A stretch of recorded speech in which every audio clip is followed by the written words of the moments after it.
Petrol diesel के दाम एक बार फिर बढ़ गए हैं। 15 दिन में ये दूसरा मौका है जब पेट्रोल डीजल की कीमतें बढ़ी हैं। तेल कंपनियों का कहना है कि अंतर्राष्ट्रीय बाजार में कच्चे तेल की कीमतें बढ़ना इसकी वजह है। आधी रात से पेट्रोल 3 रुपए 13 पैसे प्रति लीटर और डीजल 2 रुपए 71 पैसे प्रति लीटर महंगा हो गया है। नई कीमतें लागू होने के बाद पेट्रोल दिल्ली में 63 रुपए 16 पैसे से बढ़कर 66 रुपए 29 पैसे हो गया है। मुंबई में पेट्रोल 70 रुपए 84 पैसे से बढ़कर 73 रुपए 97 पैसे हो गया है। लखनऊ में पेट्रोल 70 रुपए 10 पैसे से बढ़कर 73 रुपए 23 पैसे हो गया है। बात डीजल की करें तो दिल्ली में डीजल की कीमत 49 रुपए 57 पैसे से बढ़कर 52 रुपए 28 पैसे प्रति लीटर हो गई है। मुंबई में डीजल 56 रुपए 87 पैसे से बढ़कर 59 रुपए 58 पैसे प्रति लीटर हो गया है। 15 दिन में तेल की कीमतें दूसरी बार बढ़ने से लगता है कि जनता के नसीब वाले दिन खत्म हो गए हैं और अब उन्हें महंगाई की मार झेलने के लिए तैयार रहना चाहिए। एक बार फिर से पेट्रोल और डीजल के दामों में बढ़ोतरी हुई है। मोदी सरकार को पूरा 1 साल होने वाला है, लेकिन 1 साल होने पर ये झटका तेल कंपनियों ने दिया है।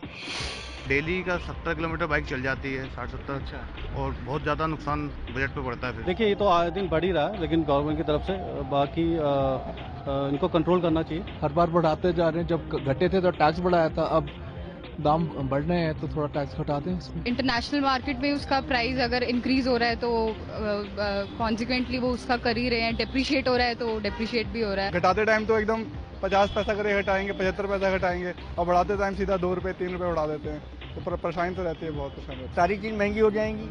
खाली पेट्रोल बढ़ता तो कोई बात नहीं थी, डीजल के साथ साथ सारी चीजें महंगी हो जाएंगी, भाड़ा वाड़ा सब ऊपर बढ़ जाएगा। डीजल पेट्रोल की कीमतें बढ़ने पर कांग्रेस ने सरकार के खिलाफ मोर्चा खोल दिया है। वहीं बीजेपी कह रही है कि तेल के दाम कम ज्यादा बार हुए हैं, बढ़े कम बार हैं। ये मेरी समझ में नहीं आ रहा है कि पेट्रोल और डीजल कीमतें लगातार सरकार इतनी जल्दी जल्दी क्यों बढ़ा रही है, जबकि विश्व बाजार में कीमतें जो है बहुत कम है मनमोहन सिंह सरकार के मुकाबले। $115 प्रति बैरल मनमोहन सिंह सरकार में खरीदना पड़ता था, अब तो सिर्फ $60 और $65 में ही तेल मिल रहा है। जितनी बार कम हुए हैं उससे बहुत कम बार बढ़े हैं। 1-2 बार बढ़ने की, 3 बार बढ़ने की घटना हुई होगी, लेकिन आने वाले दिनों में और लोगों को राहत मिलेगी। पेट्रोल, डीजल और एलपीजी के दाम घटेंगे। बीजेपी का ये तर्क तो ठीक हो सकता है, लेकिन उसके पास इस बात का कोई जवाब नहीं है कि जब कच्चे तेल की कीमतें कम हैं तो कंपनियां महंगा तेल क्यों बेच रही हैं। पीएम मोदी की चीन यात्रा के दूसरे दिन आज बीजिंग में भारत और चीन के बीच 24 अहम समझौतों पर हस्ताक्षर किए गए। इसमें इंडस्ट्रियल पार्क से लेकर रेलवे और योग कॉलेज स्थापित करने तक की योजना भी शामिल है। Today we have signed over 20 agreements covering diverse areas of cooperation. This shows the depth and maturity of our relationship and the positive direction of our partnership. This has been a very productive and positive visit. PM Modi ने भरोसा जताया कि चीन उनके make in India mission और बुनियादी सुविधाओं के विकास में जमकर सहयोग करेगा। प्रधानमंत्री नरेंद्र मोदी ने चीन के राष्ट्रपति और प्रधानमंत्री के साथ बातचीत के दौरान आपसी सीमा और वीजा से जुड़े विवादित मुद्दे भी उठाए। ये जानकारी आज खुद प्रधानमंत्री ने बीजिंग में दी। We covered all issues, including those that trouble smooth development of our relations. On the boundary question, we agreed that we continue to explore a fair, reasonable and mutual acceptable resolution. We both reiterated our strong commitment to make all efforts to maintain peace and tranquility in the border region. I also reiterated the importance of clarification of line of actual control in this regard. I sought tangible progress on issues relating to visa policy and trans-border rigors. प्रधानमंत्री मोदी ने कहा कि पिछले कुछ दशकों के दौरान भारत और चीन के आपसी रिश्ते कुछ उलझे हुए रहे हैं, लेकिन अब हमें इस रिश्ते को एक नई दिशा देनी होगी। प्रधानमंत्री नरेंद्र मोदी ने चीनी नेताओं के साथ बातचीत में आतंकवाद का भी मुद्दा उठाया। उन्होंने कहा कि आतंकवाद भारत और चीन दोनों के लिए खतरा है। Terrorism is shared threat. Instability in West Asia matters to both of us. Peace and progress in Afghanistan benefits us both. I am confident that our international partnership will deepen. प्रधानमंत्री नरेंद्र मोदी ने जलवायु परिवर्तन पर होने वाली अंतर्राष्ट्रीय वार्ताओं में भी भारत और चीन के बीच आपसी सहयोग बढ़ाने पर जोर दिया। प्रधानमंत्री नरेंद्र मोदी ने भारत और चीन के लोगों के बीच आपसी सहयोग बढ़ाने पर भी जोर दिया। प्रधानमंत्री नरेंद्र मोदी ने बताया कि भारत चीन में एक योग कॉलेज और गांधीयन स्टडी सेंटर भी खोलेगा। An area of high priority for us is people-to-people contact. For the first time, India has launched a state and provincial leaders forum with any country. This is the year of India in China. The next one will be the year of China in India. This will expand tourism between our two countries. We are establishing a center for Gandhian and Indian studies in Shanghai, a yoga college in Kunming, and bilateral think tanks forum.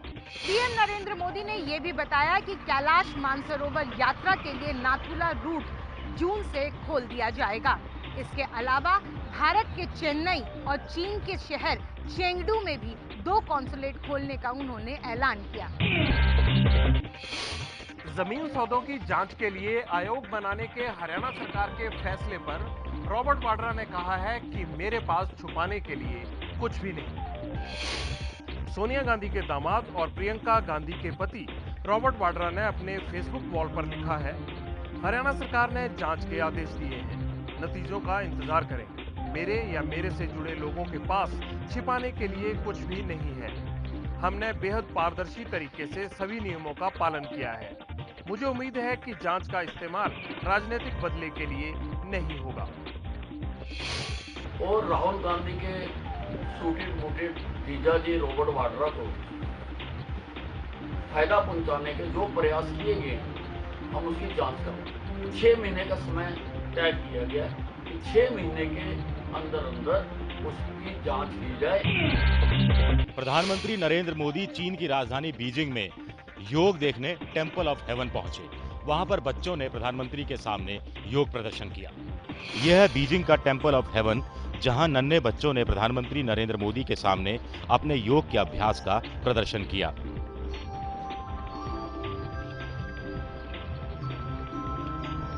PM Modi ने बच्चों को योग के फायदों के बारे में भी बताया। योग तन, मन और बुद्धि तीनों को संतुलित रखने की कला है। टेंपल ऑफ हेवन के इस दौरे के समय चीन के प्रधानमंत्री भी भारतीय प्रधानमंत्री के साथ मौजूद थे। प्रधानमंत्री नरेंद्र मोदी ने कहा है कि भारत चीन सीमा विवाद विरासत में मिला है, लेकिन उसे सुलझाना उनकी सरकार की जिम्मेदारी है। पीएम मोदी ने ये बात बीजिंग की सिन्हुआ यूनिवर्सिटी में दिए भाषण में कही। First, we must try to settle the boundary question quickly. We both recognize that this is history legacy. Resolving it is our shared responsibility to the future. PM Modi ने अपने भाषण के दौरान कुछ लाइनें चीनी भाषा में बोली, जिसका श्रोताओं ने तालियों की गड़गड़ाहट से स्वागत किया।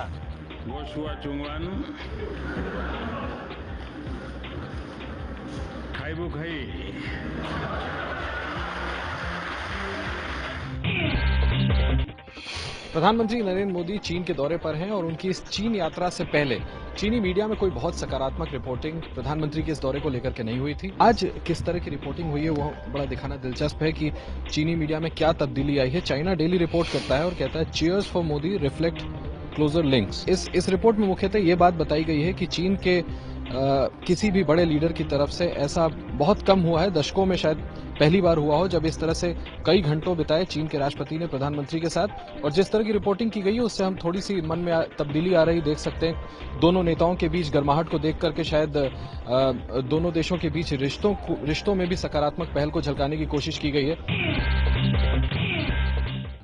प्रधानमंत्री नरेंद्र मोदी शंघाई पहुंच चुके हैं, जहां कल उनका व्यस्त कार्यक्रम है। आगे बढ़ते हैं, बात करेंगे सोनिया गांधी के दामाद रॉबर्ट वाड्रा की। हरियाणा में जमीन सौदे की जांच के लिए आयोग बनाने के ऐलान के बाद रॉबर्ट वाड्रा ने कहा कि उनके पास तो छिपाने के लिए कुछ भी नहीं है।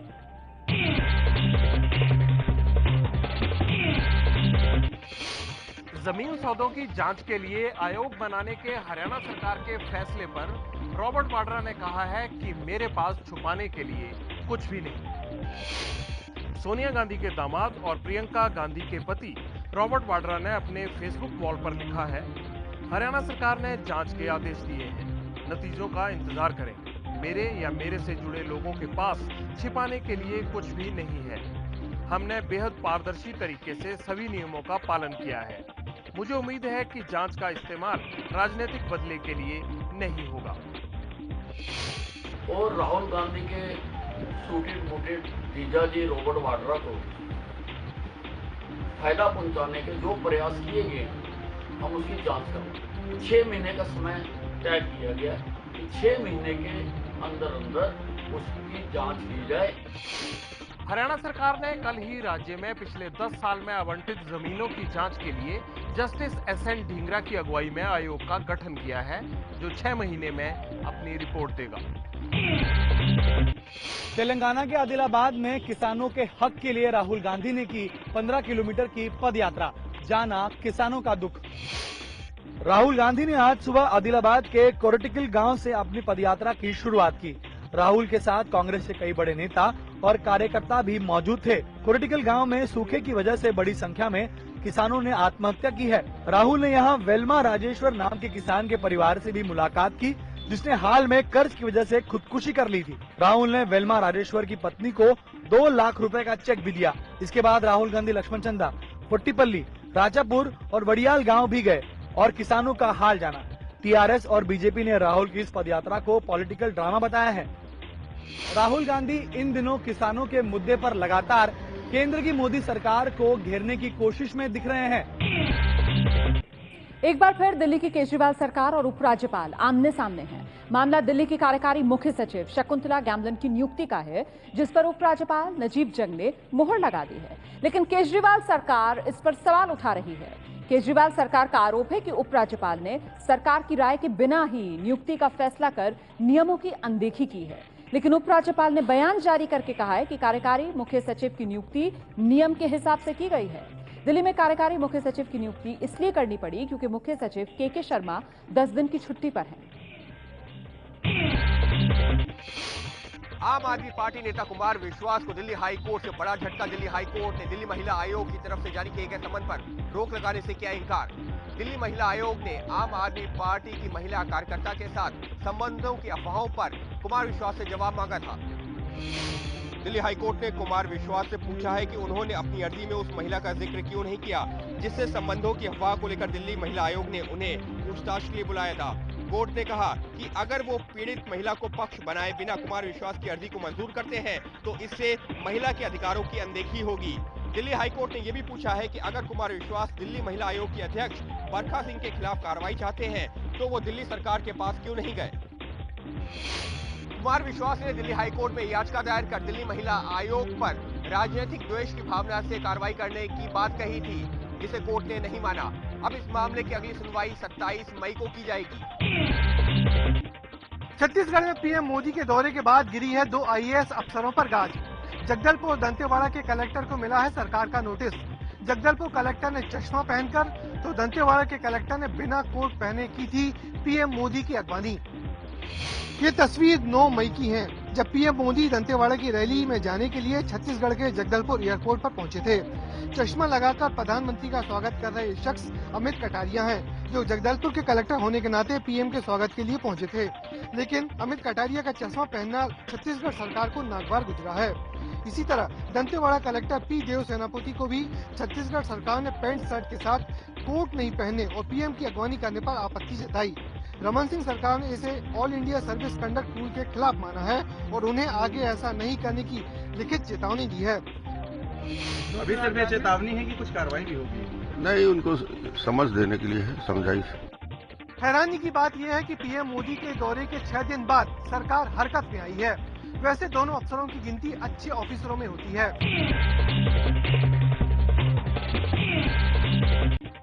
सुनंदा पुष्कर मर्डर केस में 3 गवाहों पर झूठ बोलने का शक। पुलिस ने लाई डिटेक्टर टेस्ट की इजाजत मांगी। सुनंदा पुष्कर हत्याकांड में नया मोड़ सामने आया है। दिल्ली पुलिस ने दिल्ली के पटियाला हाउस कोर्ट से सुनंदा के घरेलू नौकर नारायण सिंह, ड्राइवर बजरंगी और शशि थरूर के दोस्त संजय दीवान का लाई डिटेक्टर टेस्ट करने की इजाजत मांगी है। ये तीनों ही सुनंदा की मौत वाले दिन यानी 17 जनवरी को दिल्ली के होटल लीला में मौजूद थे। पुलिस का कहना है कि इन तीनों के पास सुनंदा की मौत से जुड़ी कई अहम जानकारियां हैं, जिन्हें ये लोग छुपा रहे हैं। पुलिस की अर्जी पर अब पटियाला हाउस कोर्ट में 20 मई को सुनवाई होगी।